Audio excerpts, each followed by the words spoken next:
Welcome to RPG Book Club, the podcast where we play a little bit of a video game and talk about how it makes us feel. I am Sam Allman. I'm Bernard. And I'm Trish. And today we'll be playing the third part of Trish's auto-RPG, Super Lesbian Animal RPG, stopping just shy of going to the tower after we return to Glitchridge. But before we get to all of that, how was everyone's week? I've been tired and fatigued. Like I said last time, I think I might have some sort of chronic condition in addition to all of the many chronic conditions I've accumulated throughout the years. So I've made an appointment with a doctor. I hope that goes swell for you. I hope so too. I'm starting to worry about my own tiredness and fatigue being more and more regular lately. Yeah, it's not great when it happens. Yeah, I had it real bad for a long time, and now I have medicine that makes it not so bad, and I hope that there's a medicine that will make it not so bad for you. Cool. 'Cause I it also spent a lot of time wanting to play Baldur's Gate 3, but not having the time to play Baldur's same. Gate 3. I am still so early in that game, and yet I really want to play it. And I also really want to play Armored Core 6. And I want to play Tears of the Kingdom, but I want to replay at least like the main story of Breath of the Wild before I play Tears of the Kingdom. And I want to play Final Fantasy 16.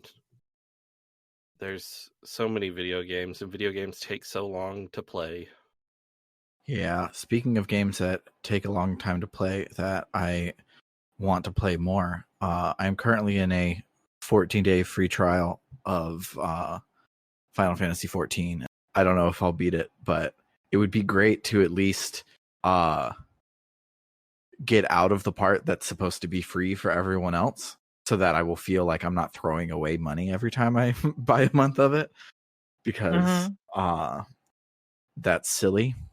But yeah, I have played that first night that I got the trial, and I'm like, this is going to be me now.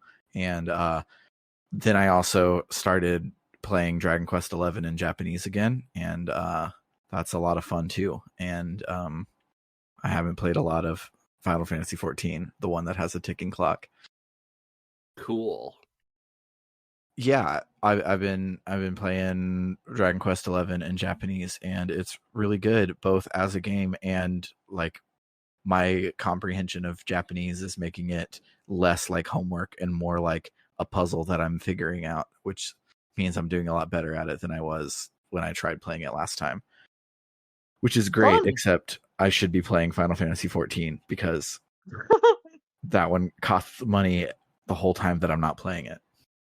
Indeed. You could just not pay for it and not play it. That's what you I don't do. have to play it. But I like it.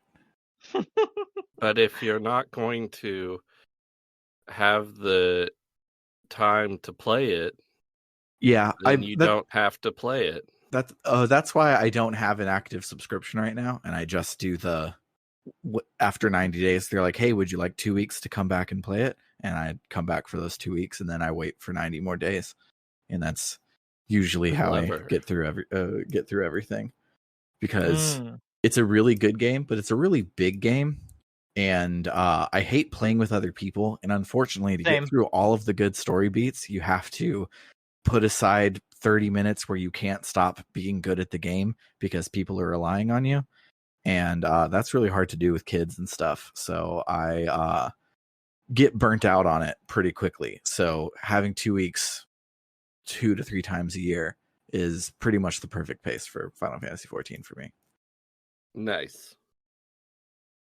I talked all that shit about you don't have to play it, but I just listed a bunch of games that I want to play and don't have time to play. Yeah, I understand. As for me, let's see here. Aside from the tiredness and the fatigue, which I'm definitely struggling with at least like half of my days last week, which is blood. The new One Piece live action came out, and I haven't watched all of it just yet, but what I have seen is really good. I think it's a really fascinating way to adapt that particular series, in a way that, like, on the whole, with the exception of a few quibbles, I think they did an excellent job translating it. It also might have not accidentally. It is possible it is confirming a theory that one of the characters is trans that has been brewing for a while. So, like, if that happened, that's great. That's wonderful.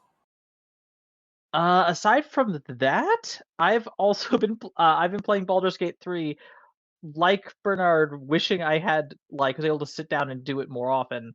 But last night, after several days of honestly almost a full week of just not playing it, I played for like 6 hours last night, which I was able to do because I found a new setup for my laptop where, I mean, it's still extremely overheating, but now it's not overheating on like a bed or a tray or something. It's heating on a wire rack with a fan, like a box fan directly behind it. So I feel it works better. I also, in the process of playing it for like 6 hours, discovered a mod I tried to install and abandoned because I thought it just hadn't worked when I first started playing. One that allows you to just have basically as big a party as you want and no party size limit. It wasn't working originally, and so I thought I uninstalled it and just moved on. And then I just randomly discovered, oh no, it is working now somehow. Wild. So, in addition to the fact that I'm using a mod to increase the level cap to 20 and increasing the experience gain so it's actually possible to reach level 20 within the experience the game gives you, so I'm higher level than I should be for this part of the game, I'm also just going to go into every situation with like twice as many people. So I love it. I'm so excited to just absolutely destroy every encounter now.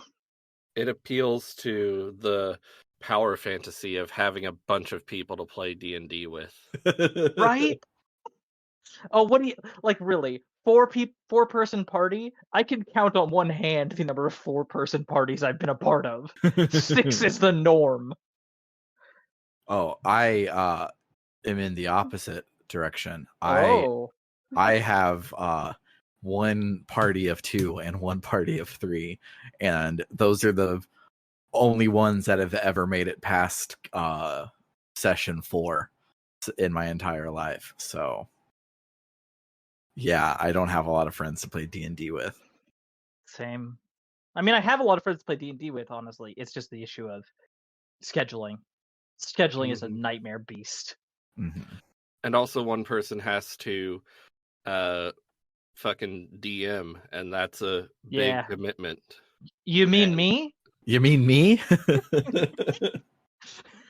Hey, I was running our Lasers and feelings. Lasers and feelings, except for the last one, which you did. I killed off all of the crew, but then accidentally killed off the campaign. Am I back? You're back. Okay.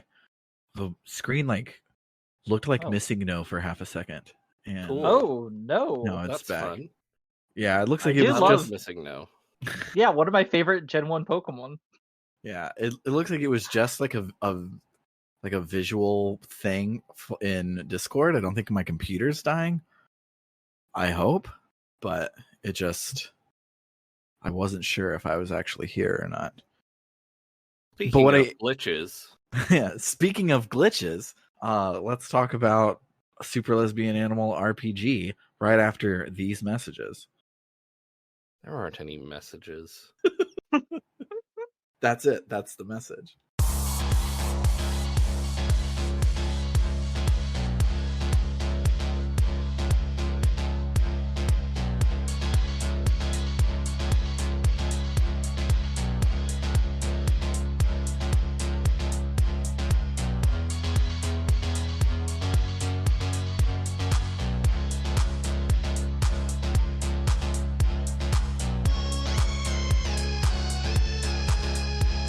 Well, last time our characters found themselves on a floating desert island populated by killer robots, not so killer robots, and friendly undead.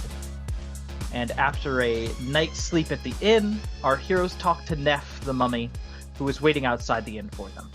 According to her, Javis's base is pretty easy to spot. It's up in the northwest corner of the island with his name all over it.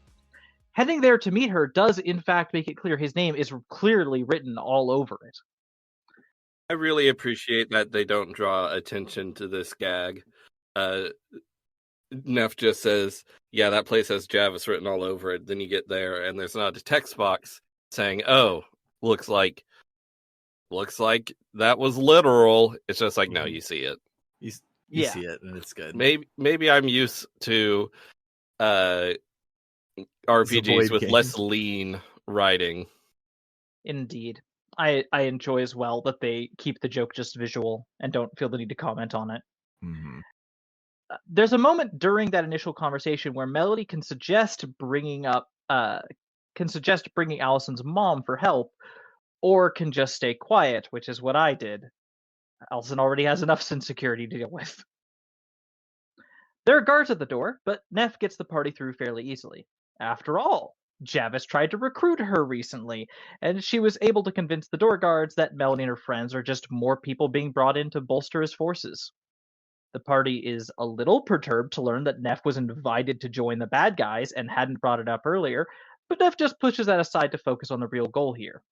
There's a staff meeting going on at noon, but the only way in is with an employee ID card. That's the goal of this dungeon. Find the identification necessary to attend a work event. I love this game. Oh, this dungeon, by the way, it's called the Neon Labyrinth, and it has been thoroughly scrambled. That means a lot of strange new enemies, including my personal favorite, the color wheel, but also just a lot of fun/weird things going on. The main mechanic of the dungeon is messing with levels of sand filling the rooms. Very water temple-y, but without the swimming mechanics.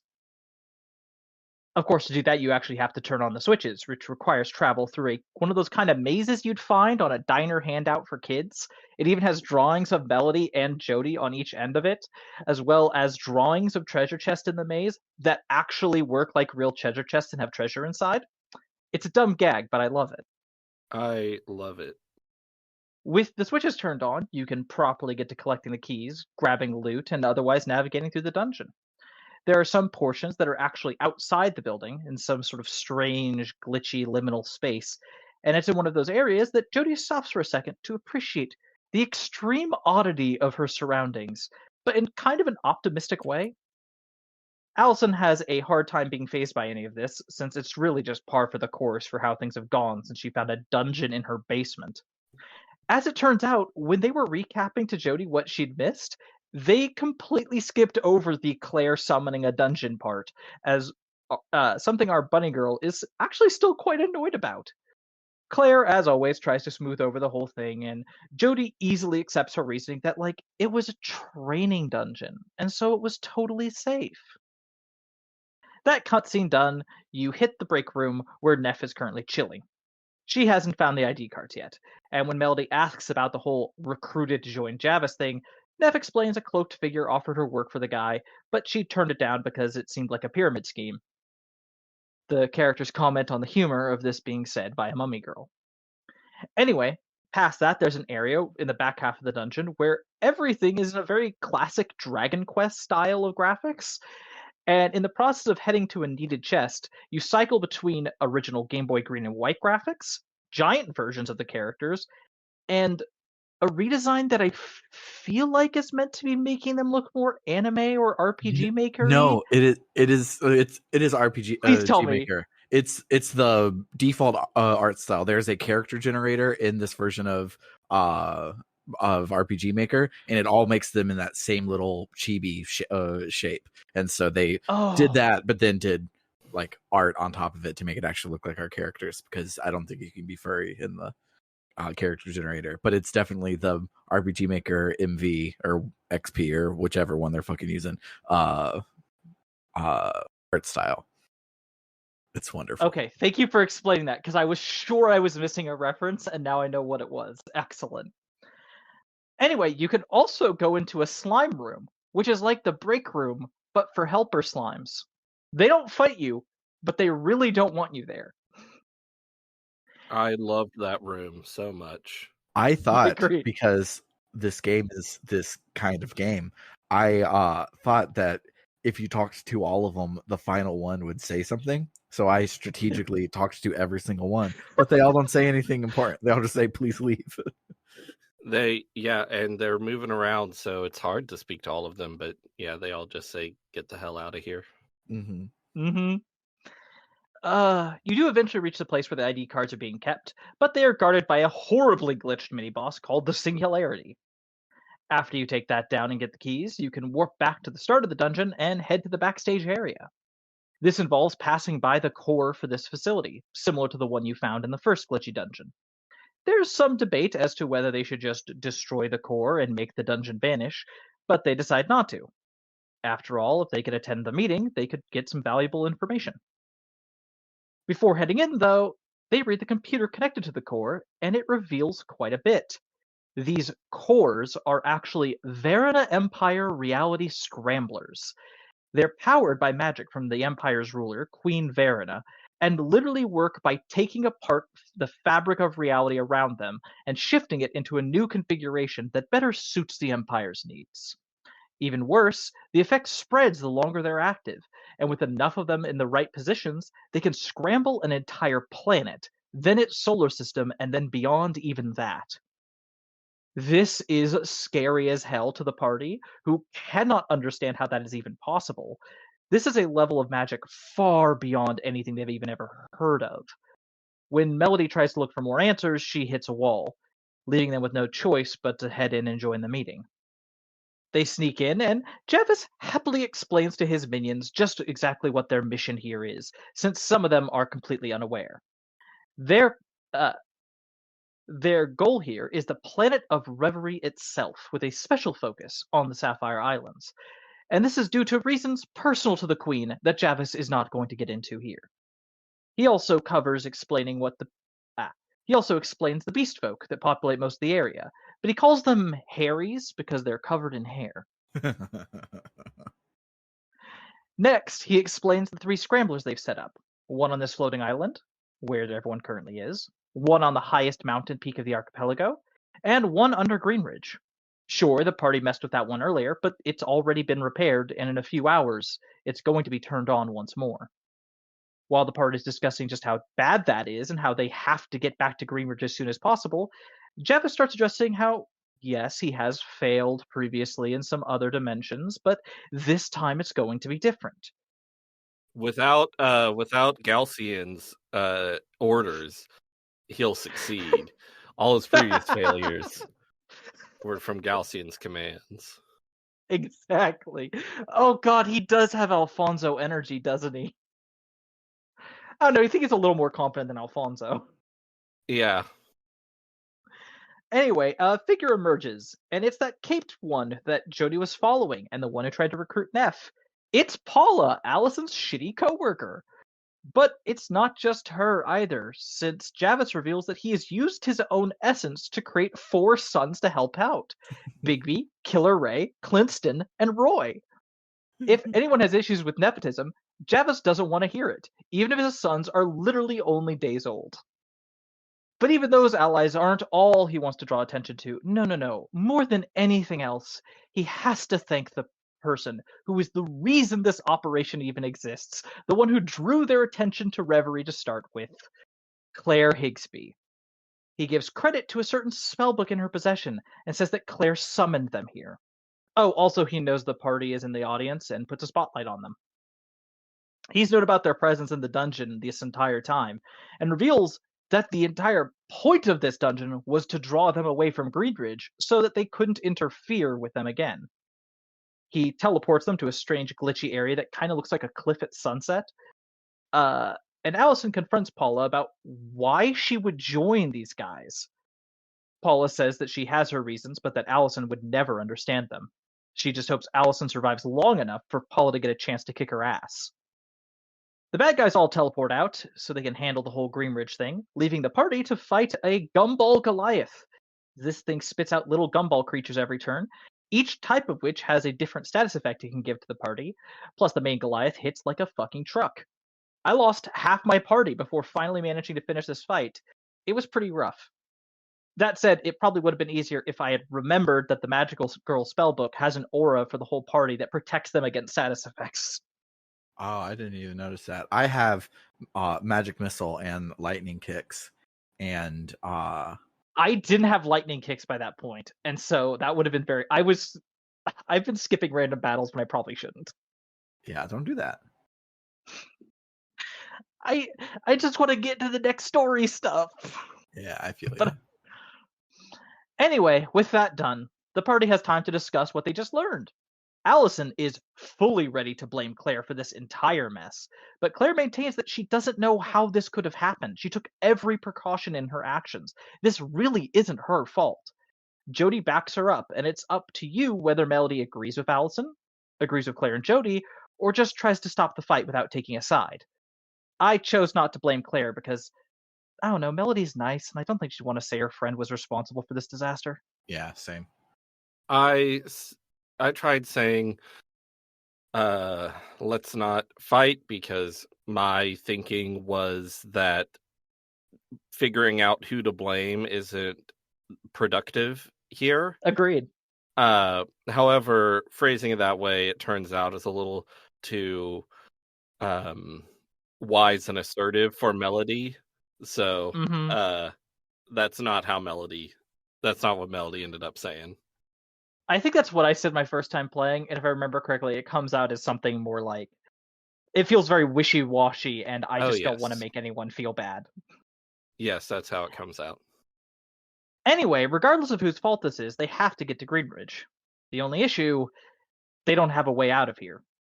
Melody thinks to try and use her Purify spell, but when it doesn't work immediately, Allison tries to soothe her into giving up. Melody refuses and pushes herself hard, getting the spell to work and earning them a way out. Once out, they head to the core and smash it, destroying the dungeon. That done, they head to the teleporter, but it has also been smashed. They not start to get working. And it's every time. I feel like I'm missing a reference. You are. No, I'm curious. What are you referencing? It's some random comedian's. He has a Type 5 where he talks about going to the Coin Star and it's not working. And it's every time. And it's funny. I am very out of touch with stand-up comedy these days. I should. I mean, me too. This is from like 10 years ago or something. Yeah. Oh, it is? Okay. Yeah, the true reference is that Maddie and Bernard think that it's funny, and therefore it's also funny to me. And now it's become a us meme more than a actual reference to the stand-up comedy.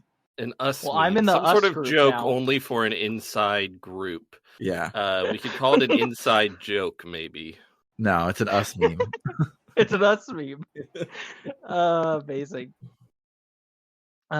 Anyway, they start to get really worried, and when someone brings up that maybe they could use Allison's mom's new flying car, Allison points out it's a two-seater, so that's not going to work. They go back to... since Ipsy back in Mumford was able to repair Glyph, they wonder if maybe she could fix the teleporter. It turns out she can, but it would take time they don't have.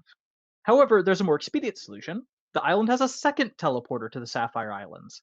However, it's in an area that Glyph doesn't like. Heading there, it turns out the old thing still works, but it's out of power. The only way to turn it on is to flip 4 switches simultaneously, meaning the party is going to have to split up to handle it. Oh, and to make things worse, there's a mana leak. Pure gaseous mana. The levels aren't something that would be extremely dangerous, but too much mana can still make someone sick, so everyone grabs walkie-talkies so they can be in contact even after splitting up. After Claire and Jody leave, Allison asks Melody if she's really up for this. She's noticed that Melody has been on edge ever since Javis's encounter. It's up to you how Melody responds to this, with positivity, with pessimism, or with irritation at Allison not having faith in her. I chose the last one because, I can be mean sometimes, and I like drama. Anyway, Melody heads in, and there are robots shrouded in darkness. But you don't have to worry, because they just run away after a single hit. Once you fight one of them, Melody will check in with everyone else, who confirm that they're also finding them in their areas. Heading further in, Melody finds a room that just seems to repeat endlessly, and when she calls on the walkies for help, there's nothing. She assumes maybe there's some sort of pattern, some sort of reason to this, but there isn't. No matter what you do, it just keeps repeating. And when she starts to retreat to try to clear in her head, it just keeps going back to the same room over and over and over again. Until finally, Melody isn't alone anymore. There's a second Melody following her. When Melody notices and confronts this second her, the doppelganger snidely insults her for taking so long to notice. Melody immediately assumes that this was some copy made by Javis to mess with her, but that isn't the case. The room disappears, and now the two stand in a heart-shaped cosmic void. This other figure is Melody, but she also isn't. She's that dark figure from the ritual, the one who was watching her back then. She's been with her, a part of her, for a while now. She describes herself as a blob of magical energy, originally completely thoughtless and formless, stagnant, but when she made contact with Melody, she became a reflection of her.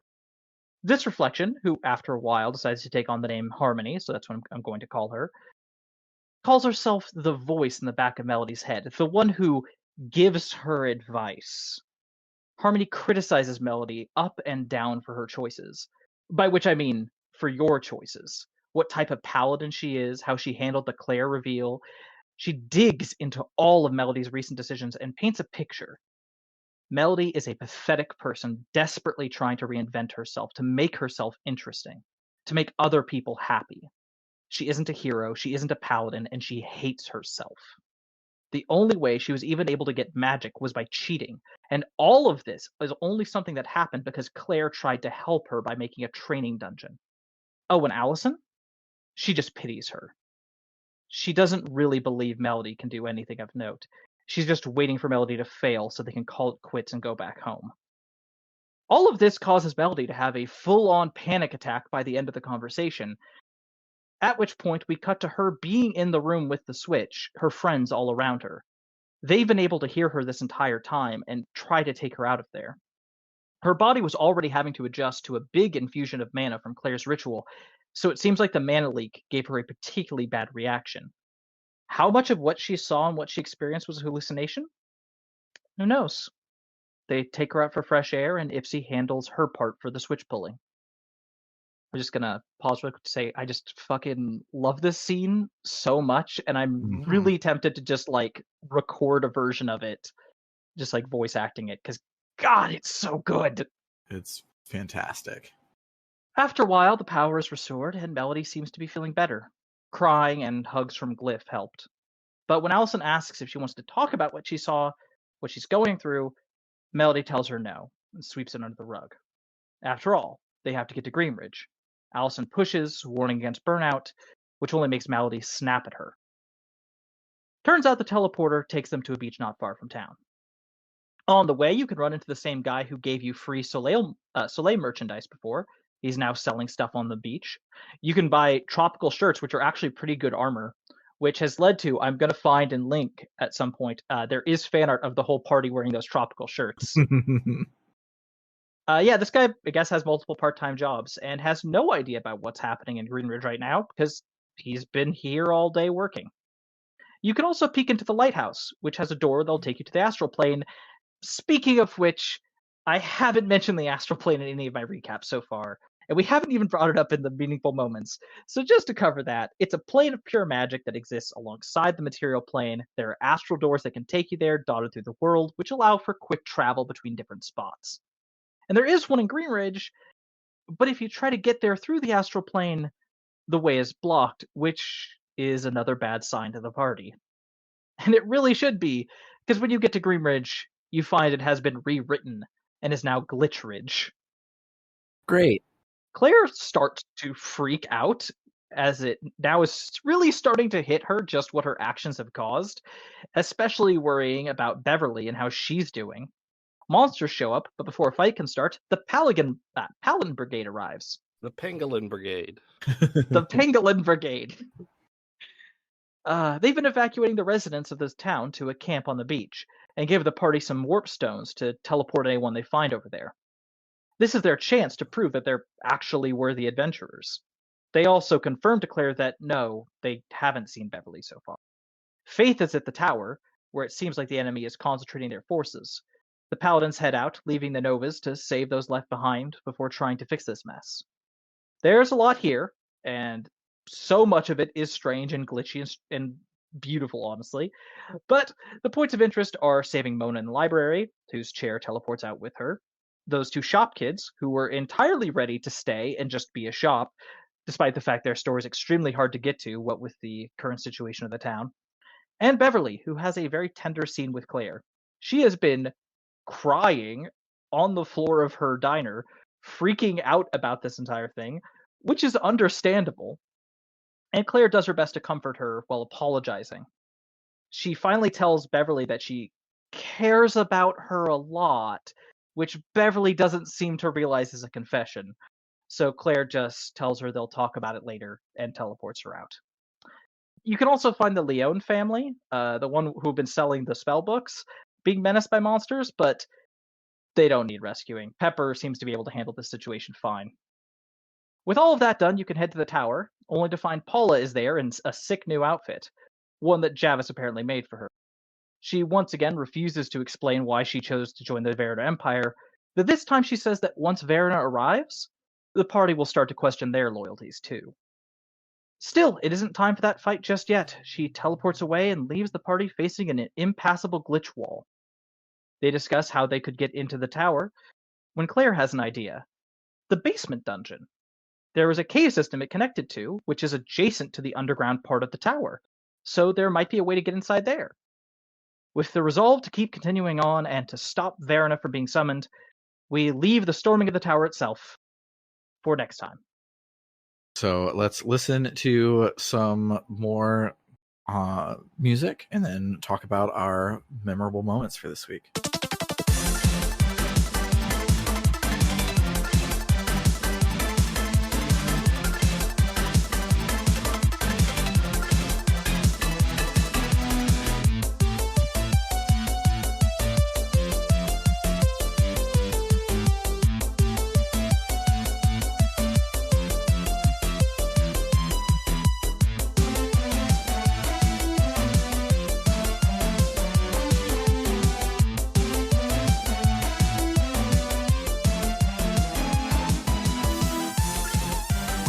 What are both of your memorable moments to start with? So when I was exploring Glitchridge, I randomly examined a couch, and oh yes, Jody said, "This is not the time to be digging through the couch cushions." And then it says, "You found 2,000 gold," and Melody says, "Holy shit!" And Jody says, "I stand corrected."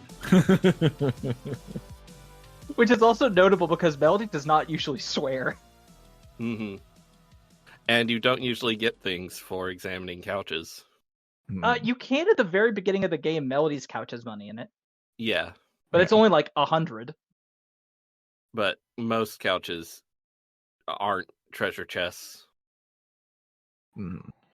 It's a good joke. I mean, there are definitely times where I've looked through a couch and been like, "What the? How is there this much coinage stuck in here?" Mm-hmm. I this week continue to be super impressed at the bending and breaking of the RPG Maker engine over its knee without just custom coding a whole new thing in Ruby or whatever coding language. Like everything here is something that I could technically do in RPG Maker without having to know anything fancy, but it's still super cool. Like, did you get the machinist subclass? Oh yes, spellbook?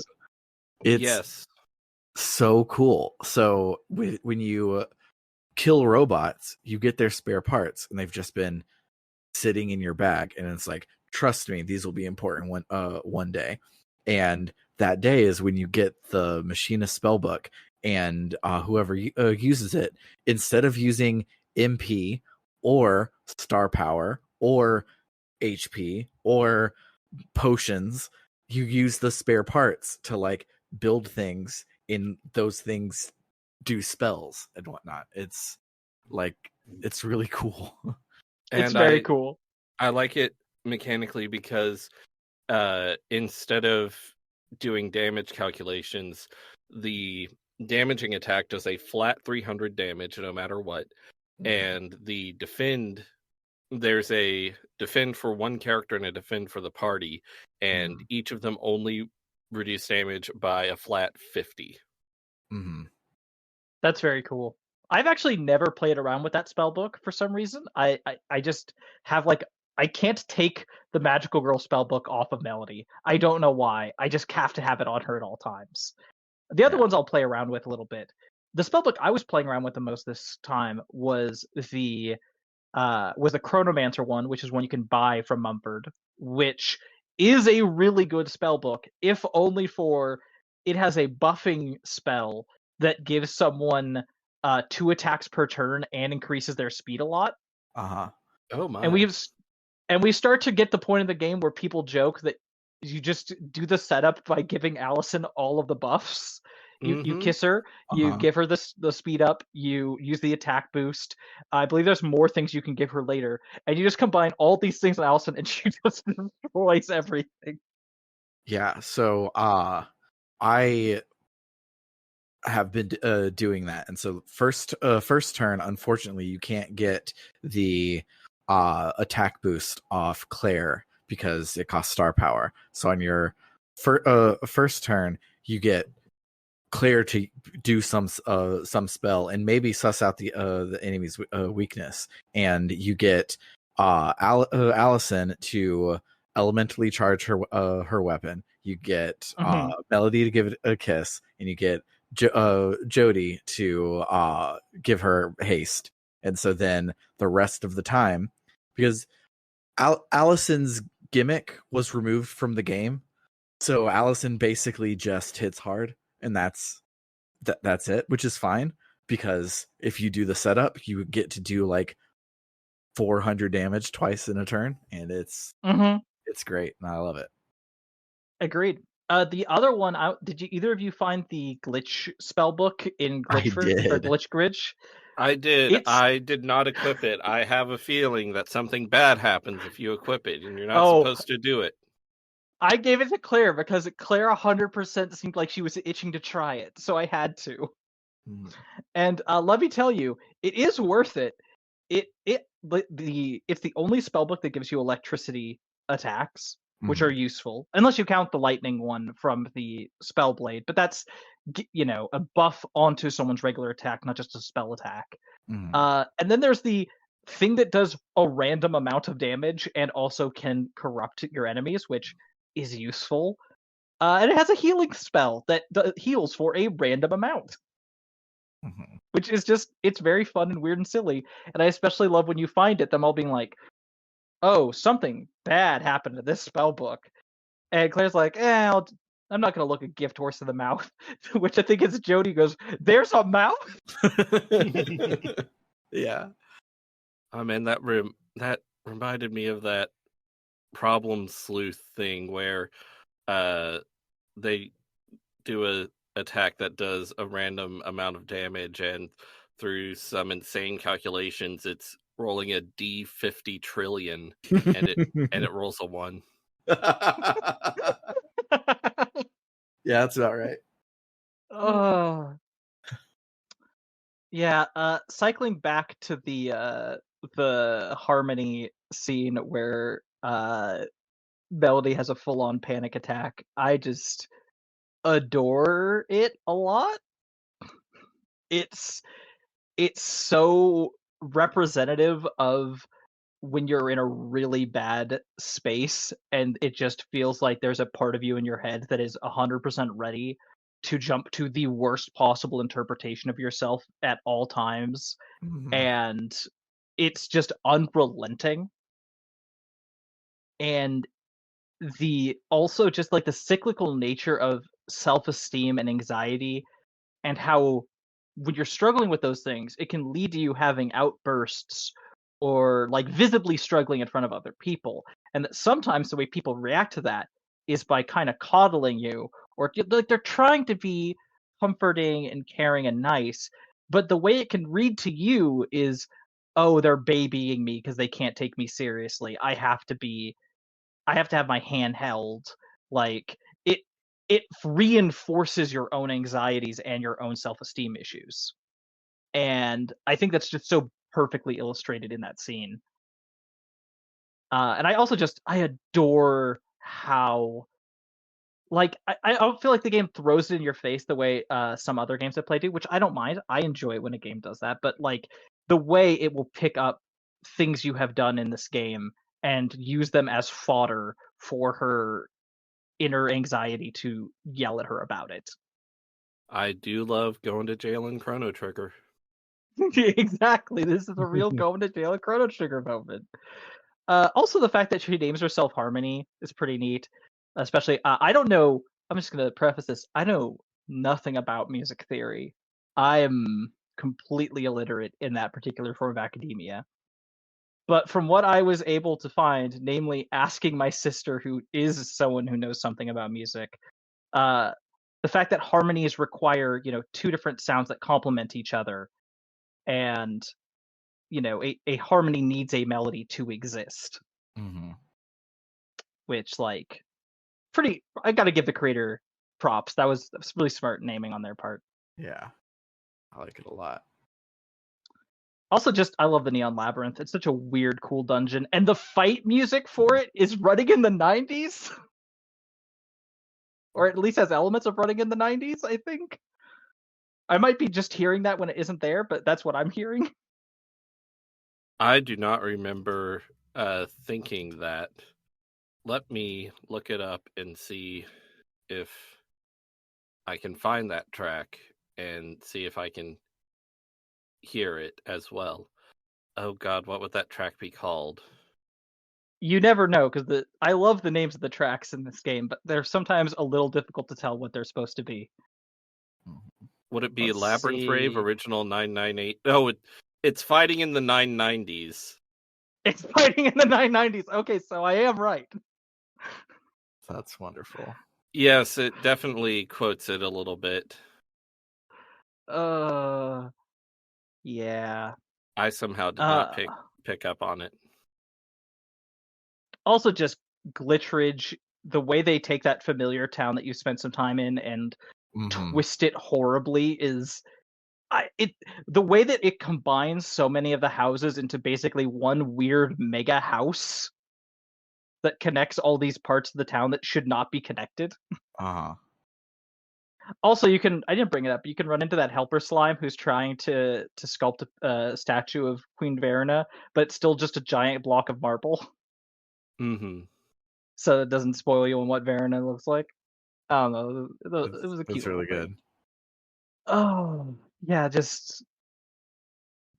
like this is the part of the game where it's really starting to get into, like, I mean, there's the really in-your-face stuff with Melody, but also we have hit a point in the story where Claire's ability to hide from the consequences of her actions is really starting to fall away. And she's going to have to admit that, like, she fucked up. And she keeps fucking up. Mm. And that Beverly deserves better. I don't know. Listen, I don't know if I'm going to say Beverly deserves better. I think they're cute together. That said, I can't remember if I mentioned this before. I have found there's art of Claire, Melody, Allison as a throuple. And I'm like, shit, that works. At least the person who writes those comics, it really works. Yeah, that's the vibes I was getting at the beginning of the game. Yeah, once we get to a point where I think that is, I will share those with you once we finish the game because I don't want to accidentally spoil anything. Mm-hmm. But yeah, next time we're gonna be seeing what the whole Queen Verena thing is, and oh gosh, yeah, we're getting into a big part of the game now. Yeah, I'm super excited on it. I don't know when we'll be stopping, but it'll probably be in a hot minute because me and Bernard already played like an extra hour or two of this game because it's good and we didn't want to stop. I will tell you, the stopping point is there is a point. I think it's technically. We're finishing Act 3. We're in Act 3 right now. We're going to finish Act 3, and there's a point in Act 4 where the game is basically like, do whatever you want. Yeah. Looking at a spoiler-free guide, the one on the Steam, it seems to be when we get the dragon key. So I think that's where we'll be stopping next week, is after the dragon key. either that or going through the mandatory thing. I don't think it's going to be there. Yeah, the dragon key leads to a whole section, which I guess you saw the word dragon key. I could say involves a dragon. Get through that bit, and then the game is basically like do whatever you feel like. And at that point, the dragon key might be the point you're thinking of. I might be misremembering, but either way, when we get turned loose, and then we can have a whole episode about the optional content, because there's a lot of optional content. Mm-hmm. So there's a Chrono Trigger amount of optional content. Awesome. So yeah, that will do it for this week. And if you like what you heard, you can head on over to www.rpgbook.club, where any and all donations will help us cover the costs of running the show and making it better and better. Setting up a recurring monthly donation also infers additional... I did it again. It was in my notes. Bernard caught me and made fun of me the last time I read this, and because I said infers, and I copied and pasted it from the wrong one. Setting up a recurring monthly donation also confers additional benefits. If you donate $1 or more a month, you can get access to our bonus feed, as well as access to our polls and to decide what game we play next on the main feed. If you donate $5 or more a month, we will also shout out your name on every episode, just like this. Shout outs to It's Claire Time, Frosthair, Dragon Slayer 19, Floris, Kaledron, Freddie Rodriguez, AA Ron 524, JFro Prime, and Doho. And then finally, if you love us so much that you donate $20 or more each month, you also get to make me say a sentence of your choosing, to plug something, or just make me say something. Shout outs to El Tantavi, who wants you to check out critical-distance.com, an aggregator for games criticism and journalism. Shout outs to William Taylor, who wants you to check out rpgamer.com, reviews for people like us by people like us. Shout out to Vimk, who wants you to play Legend of Legaia. Please just play the game. Just play Legend of Legaia. Make them happy. And then shout out to Carr, who's a dentist, who isn't plugging a website, but rather your own mouth. And he says to brush your teeth twice a day. Most importantly, the time before you go to bed. For RPG Book Club, I have been Sam Allman. I'm Bernard. And I'm Trish. Toodaloo, folks.